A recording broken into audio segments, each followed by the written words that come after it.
ভারতবর্ষের ইতিহাসে মুর্শিদাবাদ একটি অতি গুরুত্বপূর্ণ নাম। লর্ড ক্লাইভ থেকে মাউন্ট ব্যাটেন ইংরেজদের 200 বছরের উপনিবেশের গোড়াপত্তন হয়েছিল এই মুর্শিদাবাদে। এককালের বাংলা, বিহার, উড়িষ্যার রাজধানী আজ জৌলস হারিয়ে জীর্ণশীর্ণ। অনেক পর্যটককে বলতে শুনেছি মুর্শিদাবাদে এখন আর কিছুই নেই, সব ভাঙাচোরা বাড়ি আর কবরখানা। একটা দুটো প্রচলিত গল্পের ওপর দাঁড়িয়ে মুর্শিদাবাদ দেখতে আসে মানুষ। এই খণ্ডাহারের ইতিহাস জানলে শোনা যাবে অশ্বক্ষুরের আওয়াজ, তরবারির ঝনঝনানি, বিশ্বাসঘাতকের ফিসফিসানি, দেশপ্রেমীদের হুঙ্কার আর অলিক মানসে ভেসে উঠবে রঙিন ঝলমলে মুর্শিদাবাদ। এখন আমরা রয়েছে কাঠগোলা বাগানে। কাঠগোলার বাগানের মধ্যে রয়েছে বাগানবাড়ির প্রতিষ্ঠাতা লক্ষ্মীপদ, ধনপদ, ছত্রপদ, মহিপদ সিংদুগড়ের বিশাল আকার ঘোড়ায় চড়া মূর্তি। একটি বাউলি আছে, বাউলিটিতে রাজস্থান সংস্কৃতির ছোঁয়া লক্ষ্য করা যায়। মার্বেলের তৈরি নানা রকম মূর্তি রয়েছে মাছের সমাধি। জৈন সম্প্রদায়ের মানুষের কাছে মাছ খুব পবিত্র, তাই মাছ মারা গেলে তাকে সমাধি দিয়ে দেওয়া হতো। রয়েছে লক্ষ্মীপদ সিংদের বাসস্থান, দুগর পরিবারের ব্যবহৃত আসবাব, খাট, আয়না, মূর্তি, ডাইনিং টেবিল, তৈলচিত্র, মার্কারি, গ্লোব ইত্যাদি ইত্যাদি। কাঠগোলা বাগানের প্রধান আকর্ষণ হলো এই জৈন মন্দিরটি। তোরণ পার করে মন্দির প্রধান প্রবেশদ্বারে দুপাশে সরু দ্বারের ওপর দুটি গম্বুজ রয়েছে। হিন্দু ও মুসলমান স্থাপত্যের সমন্বয় সাধন করেছে। তারপর ভেতরে মূল মন্দির, মন্দিরের ভেতরে শ্রী শ্রী আদিনাথজির মন্দির রয়েছে। সঙ্গে রয়েছে নানা জৈন তীর্থঙ্করদের মূর্তি। দেখে মনে হয় মার্বেল পাথরের কাজ। পাথরের খোদাই করা বুদ্ধ গয়া, পরেশনাথ পাহাড়, ফল্গু নদী, যানবাহনের মানচিত্র অপূর্ব। মন্দিরের ভেতরে ঝোলানো কয়েকটি ঝাড়বাতি আছে একটি মার্কারি গ্লোব। বন্ধের কোনো দিন নেই, সকাল 6টা থেকে বিকেল 5টা অবধি প্রত্যেক দিন খোলা।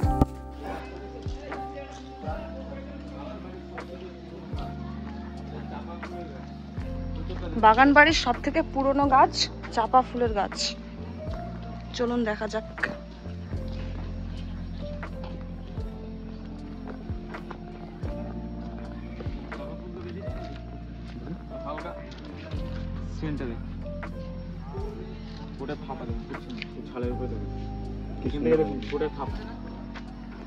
কাণ্ডটাই নেই, 3টে ভাগ, 2টো ভাগ দাঁড়িয়ে সবচেয়ে পুরানো এই ভাগটা পড়ে গিয়ে পড়ে গিয়ে আবার ওখানে গাছ মানে নামেই চাপা, ভিতরটা ফাঁপা, সাইডে আছে স্বর্ণ চাপা, পায়ে নিচে মাটি, এবং সামনে নামেই চাপা, ভিতরটা ফাঁপা, সাইডে স্বর্ণ চাপা। বলতে বলতে ডায়লগও হয়ে গেছে।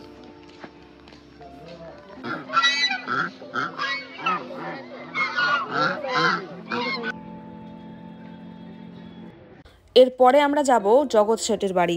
হাজারদুয়ারি প্যালেস থেকে মাত্র 3 কিলোমিটার উত্তরে জগৎ শেঠের বাড়ি।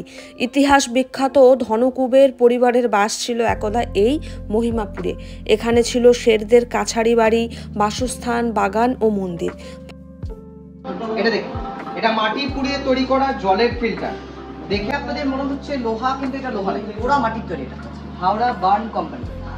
উপরে দেখবেন এটা অরিজিনাল হরিণের শিং, সৌন্দর্য বাড়ানোর জন্য মাথা কেটে লাগানো হয়েছে। এবার মিউজিয়ামে ঢুকতেও ভেতরে ছবি তোলা যাবে না, কোনো জিনিসে হাত দেওয়া যাবে না। এটা বাংলার যে প্রথম নবাব মুর্শিদ কুলিকা তার আমল থেকে 1717 খ্রিস্টাব্দে জগৎ শেঠ ছিল তখনকার দিনে নবাবদের ব্যাংকার। ওরা নিজস্ব টাকা ছিল, উনি নিজে টাকা পয়সা ছাপাতেন এবং সেই সময় নবাবরা, ইংরেজরা, ছোট বড় বণিকরা সবাই তার কাছ থেকে টাকা পয়সা ধার দেবে। মানে নবাবদের ব্যাংকার জগৎ শেঠ। ভাগীরথীর পশ্চিম পাড়ে ছিল টাকশাল। কালের স্রোতে প্রায় সবই ধ্বংস। গোলাপচাঁদ শেঠ এই বর্তমান মন্দিরটি তৈরি করান, সঙ্গে বাসস্থানটিও। এই মন্দিরের কোষ্ঠী পাথরের স্তম্ভগুলি পুরনো ধ্বংসপ্রাপ্ত মন্দিরের। বর্তমানে জগৎ শেঠদের বাসস্থানটি সংগ্রহশালা হিসেবে খুলে দেওয়া হয়েছে পর্যটকদের জন্য। সংগ্রহশালায় রয়েছে শেঠ পরিবারের ব্যবহৃত আসবাব, ফুলদানি, বাগান, চেয়ার, টেবিল, তৈলচিত্র, সোনা ও রূপার মুদ্রা, ইস্ট ইন্ডিয়া কোম্পানির সৈনিকের পোশাক, সোনা ও রূপর জড়ি দিয়ে নির্মিত বেনারসি শাড়ি ও তালপাতার পাণ্ডুলিপি। সংগ্রহশালা চারধারে রয়েছে ফুল ও পাতাবাহারে ঘেরা অপূর্ব বাগান। বাগানের মধ্যে রয়েছে এক রাজকীয় ফোয়ারা। রাত্রে আলোর ব্যবস্থাও রয়েছে। বন্ধের কোনো দিন নেই। সকাল 6টা থেকে রাত্রি 8টা পর্যন্ত খোলা থাকে এই জগৎ শেঠের বাড়ি। এবারে আমরা চললাম নসিপুর রাজবাড়ি। কুখ্যাত দেবী সিংহের উত্তর পুরুষ কীর্তিচাঁদের বসত বাড়িটি জাফরাগঞ্জের উত্তরে অবস্থিত। নবাব মোবারক উদ্দৌলার সময়ে রাজস্ব বিভাগের দায়িত্ব ছিল তার উপর। তিনি অত্যন্ত নৃশংস ছিলেন। 76-এর মন্বন্তরের সময় এবং তারপরেও তিনি স্ত্রী পুরুষ প্রত্যেকের ওপর অমানসিক অত্যাচার করে কর আদায় করতেন। বিভিন্ন উপায়ে তিনি প্রচুর ধন সম্পত্তির মালিক হন। এই বসতবাড়ি নসিপুর রাজবাড়ি প্রায় হাজারদুয়ারির অনুকরণে তৈরি। রাজবাড়ির ভেতরে দশাবতার ও মহাবীর মূর্তি রয়েছে।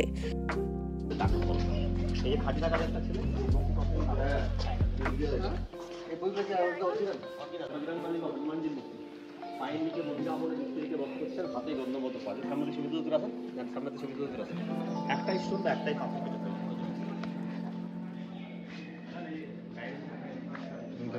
উপরে এই যে লোহার থাম পোতা রয়েছে, দেখেন এই যে স্ট্যান্ড বাই যে থামগুলো পোতা রয়েছে, এই যে একটা দুটো তিনটে চারটে থাম চার কোনায় পোতা রয়েছে। এখনকার মতো আগেকার দিনে কোনো ইলেকট্রিক সিস্টেম ছিল না, চার কোনায় গ্যাস লাইটে লাইট রয়েছে। বিশ্বের সুন্দরী বাইজি ছিল হীরাবাই, লখনৌ থেকে আসতো 1 ঘন্টায়, যার 5000 স্বর্ণ মুদ্রা, হাইট 6 ফুট 2 ইঞ্চি লম্বা হাইট। হীরাবাই বাইজি ড্যান্স করতো, যার ছবিটা আপনারা দেখাবো। আর উপরে যে ঘরটা দেখতে পাচ্ছেন ওদের থাকার ঘর ছিলেন, যাওয়ার সময় ঢুকবেন মিউজিয়াম করেছে, মিউজিয়াম দেখে কনফিউজ না।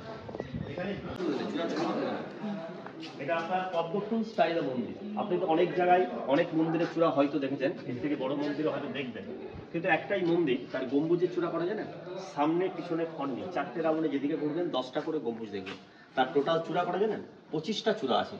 তার মেন বিগ্রহ রামচন্দ্র এবং জাগ্রত কালী মূর্তি দেখবেন, যে মায়ের পুজো করতেন। আপনারা তো সব জায়গায় কালী দেখেছেন, কালীর জিভ থাকে, পায়ের তলায় শিব দেখেছেন, কিন্তু দেবী সিং যে মায়ের পুজো করতো আসল কাছ থেকে দেখাবো, সিংহের উপরে কালী, যেটাকে পানি চন্দ্র কাজ চলছে। টিনের গেট, টিনের ঝাঁপ, নিচে যে ঘরটা ওটা ছিল জেলখানা, কারাগার, বন্দিশালা বলা হয়। যে প্রজারা খাজনা না দিতে পারতো, ট্যাক্স না দিতে পারতো, ওদের জন্য ওই ঘরে বন্দি রাখতো।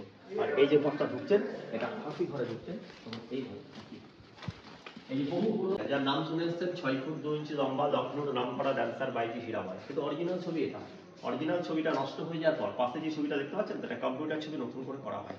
এটা ওয়ারিং হেস্টিংসের ছবি, হেস্টিংস। আর এই ছবিটা রাজা দেবী সিং, যার বাড়ি দেখতে এসছেন, বাড়ির মালিক কোনটা রাজা দেবী সিং, যাকে ইতিহাসে ডাকাত দেবী সিং নামে পরিচিত। এটা দেবী সিং এর ভাইয়ের ছবি পৃথ্বীচাঁদ সিং, এটা ভূপেন্দ্র নারায়ণ সিং। আর এনাদের অষ্টম পুরুষ বংশধর জীবিত আছেন, কলকাতা বালিগঞ্জ গোল পার্কে থাকেন, তার নাম রঞ্জয় সিং। এটা সরকারি না, এখনো ব্যক্তিগত মালিক। ব্যক্তিগত মালিক হ্যাঁ। ওই যে লাল কাপড় পরানো মুখ দেখুন চকচক করছে মূর্তি দেখতে আছেন তো, মুখ নিচে যে বড় নিচে, তার মধ্যে 3টি সোনার 3টি অষ্টক, রাম লক্ষ্মণ সীতা ভরত শত্রুঘ্ন হনুমান। এই মন্দিরে মোবাইলটা ভিতরে পড়ে দেখতে ছবি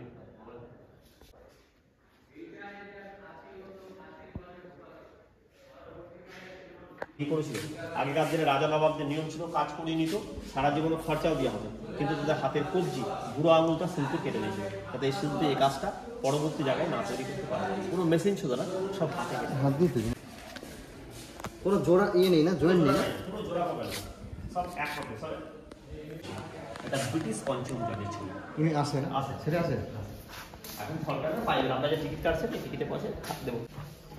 প্রথমে রাধা মাধব মন্দির দর্শন, রাধা মাধব, এখানে রাধা কৃষ্ণ আছে, গোপাল আছে, এবং এখানে আপনার নারায়ণ সীতা আছে। এটা রাধা মাধব মন্দির। প্রচন্ড জাগ্রত কালী আপনাদের মধ্যে।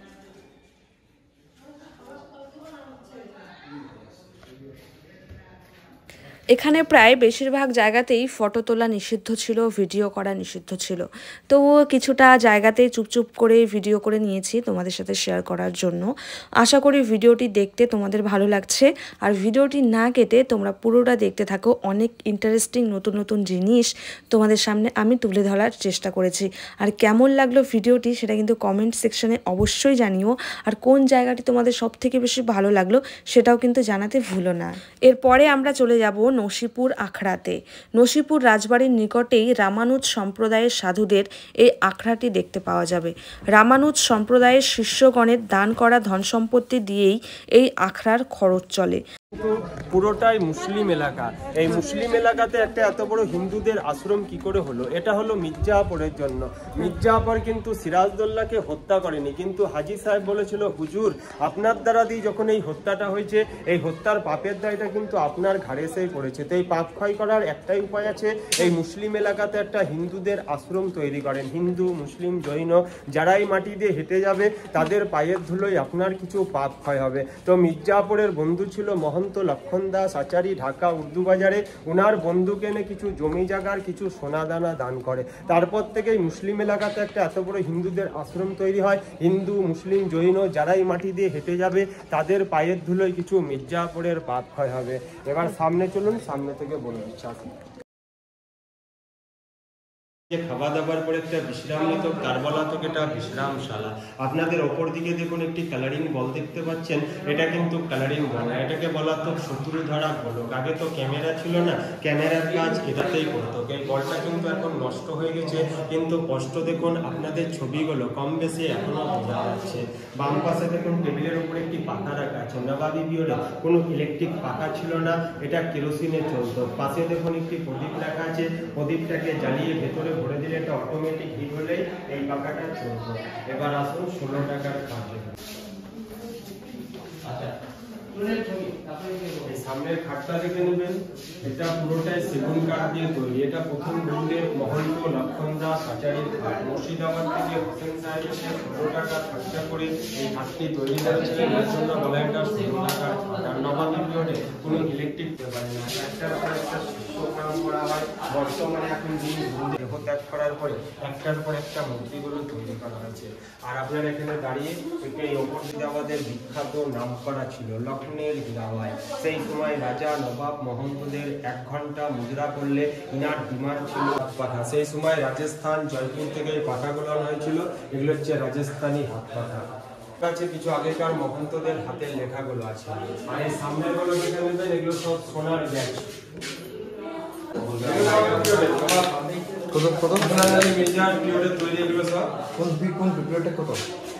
তখনকার পিরিয়ড ওই 1905 সাল। তখন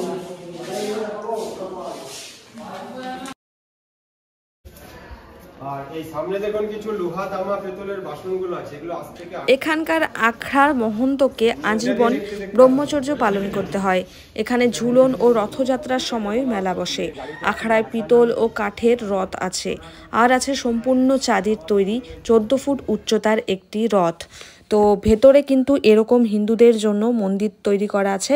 আর কেন তৈরি করা আছে সেটা তো আমরা প্রথমেই গাইডের থেকে শুনে নিলাম।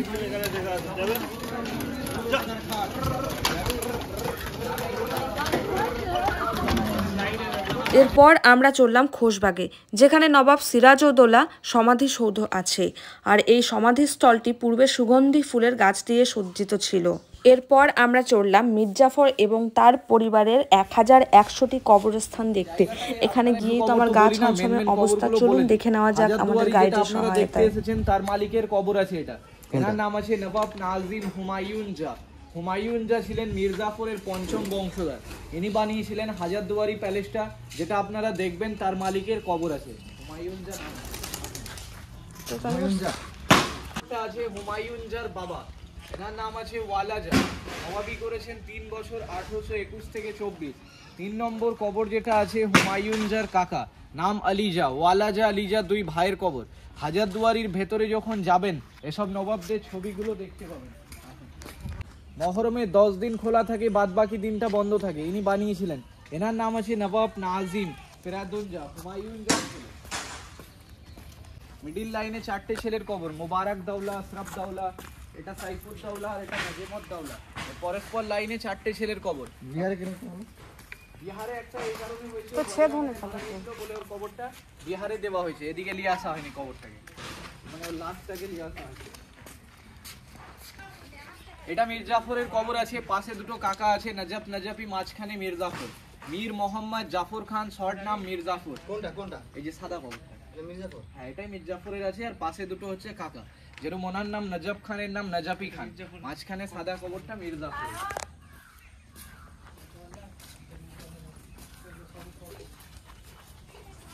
মির্জাফরের বাবা আছে, নাম আছে সৈয়দ আহমদ হুসাইন নজাফি। এই 2টো হচ্ছে মহিলার কবর আছে, ঘিরার ভিতরে মহিলা থাকে। মির্জাফরের বইয়ের কবর 2টো। যান সামনে থেকে দেখলে দেখে আসেন, দেখে আসেন। বউয়ের কবর, এখানে একটা বউ,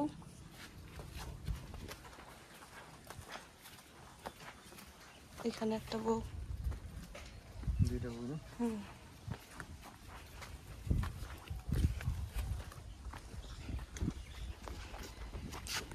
দুটো গাছের গোড়ায় যে দুটো ছোট কবরগুলো আছে না, এগুলো হচ্ছে পায়রার কবর। আজ থেকে 300 বছর আগে কোনো ডাক পিয়ন ছিল না, এরা তখনকার দিনে চিঠি নিয়ে আসা যাওয়া করতেন।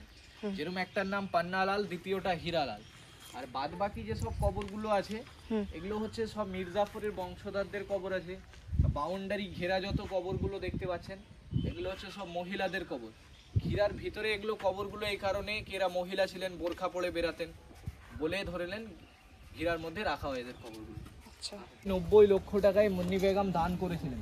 যেরকম আপনার একটা স্কুল বানানোর জন্য আর মসজিদ, এনারই টাকার ইন্টারেস্টে স্কুলটা এখনো চলে। যাবার সময় বলবেন গাড়িওয়ালাকে ওই স্কুল মসজিদটা দেখিয়ে দেবেন।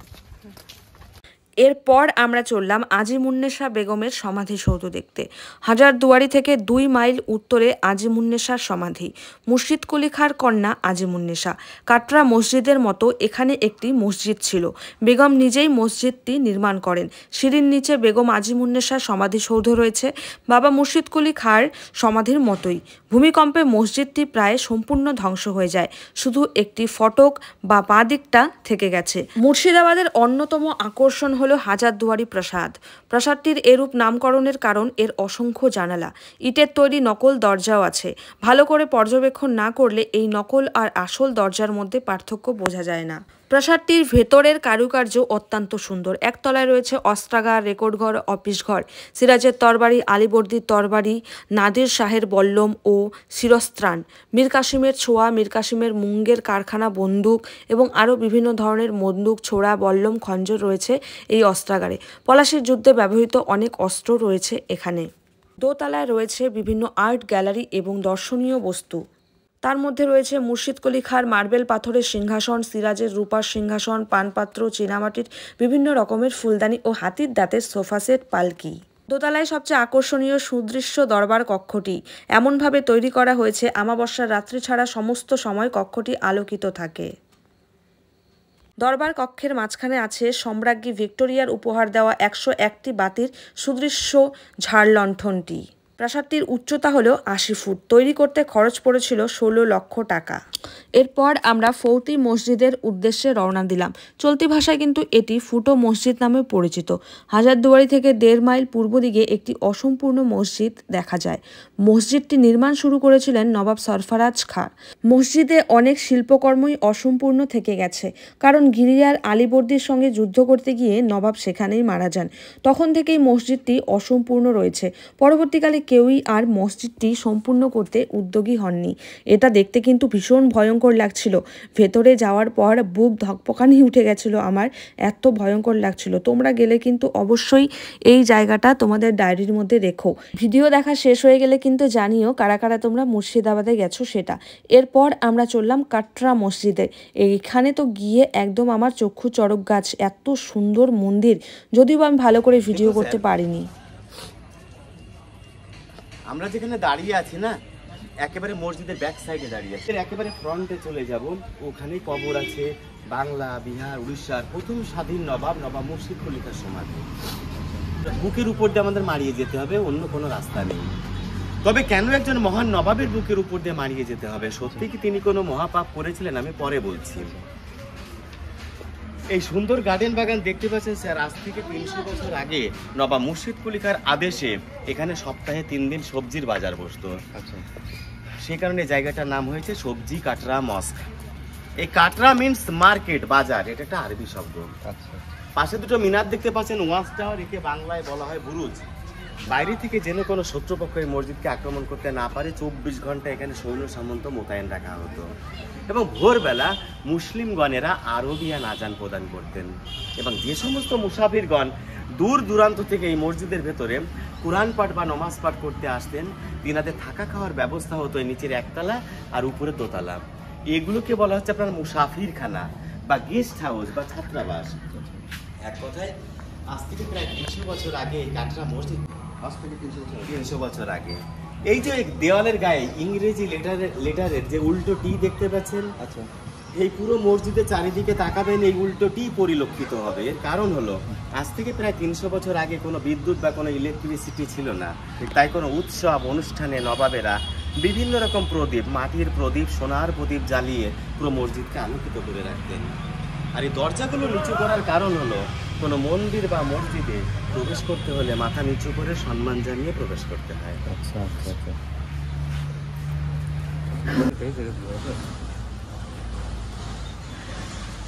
দারুণ সুন্দর করতে হয়েছে। বিখ্যাত কাটরা মসজিদ, মক্কার কাবা মসজিদের অনুকরণে এটা তৈরি করা হয়েছিল। আমরা এক্ষুনি ভিতরে প্রবেশ করব, তার আগে নিচে তাকিয়ে দেখুন এই যে সুড়ঙ্গ দেখতে পাচ্ছেন স্যার, এই মসজিদের 3 দিকে প্রায় 14টা সুড়ঙ্গ আছে, কিন্তু এখন কোনোটাই সুড়ঙ্গ নেই, এগুলো এখন ভেন্টিলেটরের কাজ হয়। সুড়ঙ্গ এখন নেই, সুড়ঙ্গ শোনা যায় যুদ্ধ বিগ্রহের সময় মাটির তলা দিয়ে গুপ্ত রাস্তা ছিল, কিন্তু এখন নেই। এখন কিছুটা অংশ রাখা হয়েছে, 24 ঘন্টা ইয়ার পাসের ফলে এত বড় মসজিদ ড্যামেজ হবে না, তাই কিছুটা অংশ রাখা হয়েছে, ভেতরে সব বন্ধ করা আছে। জায়গায় চলে এসেছি, পায়ের নিচে লক্ষ্য করুন, এখানে বিভিন্ন ডিজাইনের স্কোয়ার করা আসন আছে দেখুন। এই টোটাল মাঠটিতে 2000টি আসন আছে, 2000 জন মানুষ একসঙ্গে বসে নামাজ আদা করতেন। একসঙ্গে 2000 মানুষ বসতেন। আর উপরে যে সারিবদ্ধভাবে লোহার রিংগুলো চলে গেছে, মাঠের প্রান্তে ছোট ছোট লোহার বালা পোতা আছে, এখানে শামিয়ানা টানানো হতো, শামিয়ানা, যাতে তিনাদের গায়ে রোদ বা বৃষ্টি না লাগে। আর এই যে দেওয়ালের গায়ে যে 4 কোনা খোপ গুলো দেখতে পাচ্ছেন স্যার, এই পুরো মসজিদের সামনে তখনকার দিনের বহু মূল্যবান বেলজিয়াম গ্লাস বসানো ছিল। আর যে কাচের বৈশিষ্ট্য ছিল, রাতের বেলা যখন চাঁদের আলো পড়তো চারিদিকে ঝলমল করে উঠতো, আলোটা প্রতিফলিত হতো। এখন এটা উঠে না, সেই বেলজিয়াম গ্লাসটাই তো নিয়ে চলে গেছে ইংরেজরা, বা নষ্ট করে দিয়েছে সব। কি দারুণ সুন্দর।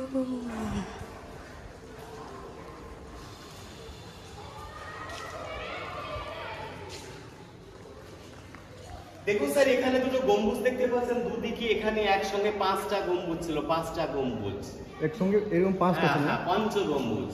এটা কি ভেঙে দিয়েছে? 1897-এ এই মুর্শিদাবাদে এক ভয়ঙ্কর ভূমিকম্প হয়েছিল, আর সেই ভূমিকম্পের ফলে এই মধ্যে 3টে গম্বুজ পরস্পর ভেঙে গেছে।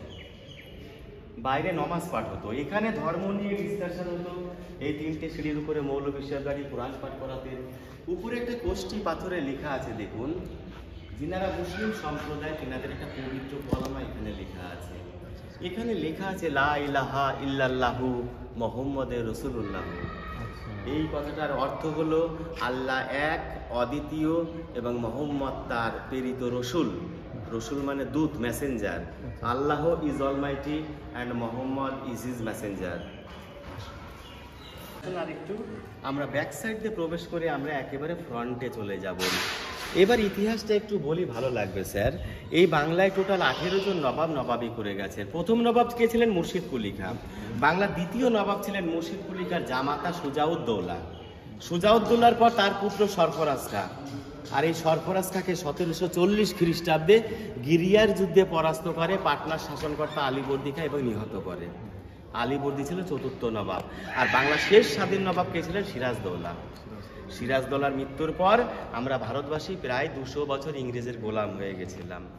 সিরাজদৌলার মৃত্যুর পরে যারা নবাব হয়েছিলেন তারা সবাই ছিলেন পরাধীন। নাজমুদ্দৌলা, সৈফুদ্দৌলা, মোবারকদৌলা, বাবর আলী, আলিজা, পরাধীন ভারত নামে মাত্র নবাব, আসল ক্ষমতা ইংরেজের। তো মুর্শিদ কুলি খাঁ ওই তো পলাশী যুদ্ধের পরে ইংরেজরা নিয়ে নেয়, পুরো শাসন ক্ষমতা নিয়ে নেয়। আচ্ছা আচ্ছা, পলাশী যুদ্ধের আগে কিন্তু ইনারাই এটাকে লোহার নেট সিস্টেম করা ছিল, লোহার নেট। হেঁটে গেলে পায়ের ধুলোগুলো বুকে গিয়েই পড়তো। আর্কিওলজিক্যাল সার্ভে অফ ইন্ডিয়া এটাকে নেওয়ার পর উপরটাকে ঢালাই করে দিয়েছে, আমাদের নিচে গিয়ে সমাধিটা দর্শন করতে হবে। দেখাবো।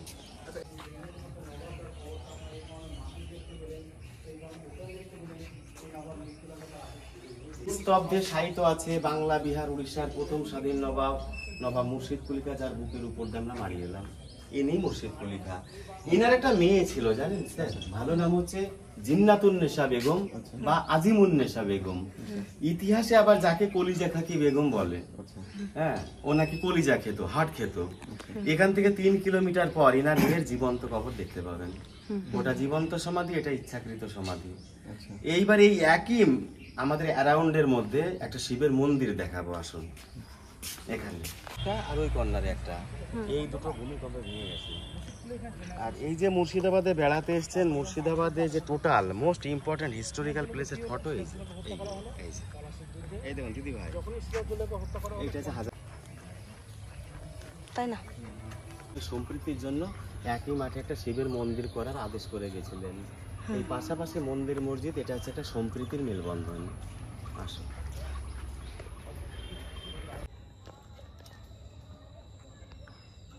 মতিঝিল আলীবর্দীর বড় মেয়ে ঘসিটি বেগমের স্বামী নওয়াজিস মোহাম্মদ খান মতিঝিল প্রাসাদ নির্মাণ করেন 1743 সালে। অশ্বক্ষুরাকৃতি একটি ঝিল প্রাসাদটিকে ঘিরে ছিল। আলীবর্দী যুদ্ধে ব্যস্ত থাকার সময় রাজধানী মুর্শিদাবাদ ঢাকার ছোট নবাব নওয়াজিসকে দায়িত্ব দিতেন, তাই নওয়াজিস মুর্শিদাবাদে বেশি থাকতেন। 1750 থেকে 51 সালে একটি মসজিদ ও অতিথিশালা তৈরি করেন। নওয়াজিস প্রাসাদ রক্ষার জন্য পশ্চিম দিকে একটি তোরণদ্বার নির্মাণ করেন। এই ঝিলে একসময় মুক্ত চাষ হতো। ঝিলের সামনে রয়েছে একটি মসজিদ, নাম কালা মসজিদ। এখানেই রয়েছে নওয়াজিস মোহাম্মদের দত্তক পুত্র একরাম উদ্দৌলার সমাধি। একরাম উদ্দৌলার অকাল প্রয়াণ নওয়াজিস সহ্য করতে পারেননি। 1 বছরের মধ্যে তিনিও মারা যান। মসজিদের সামনে রয়েছে দুজনের সমাধি। বর্তমানে প্রাসাদ ধ্বংস হয়ে রয়ে গেল মসজিদটি।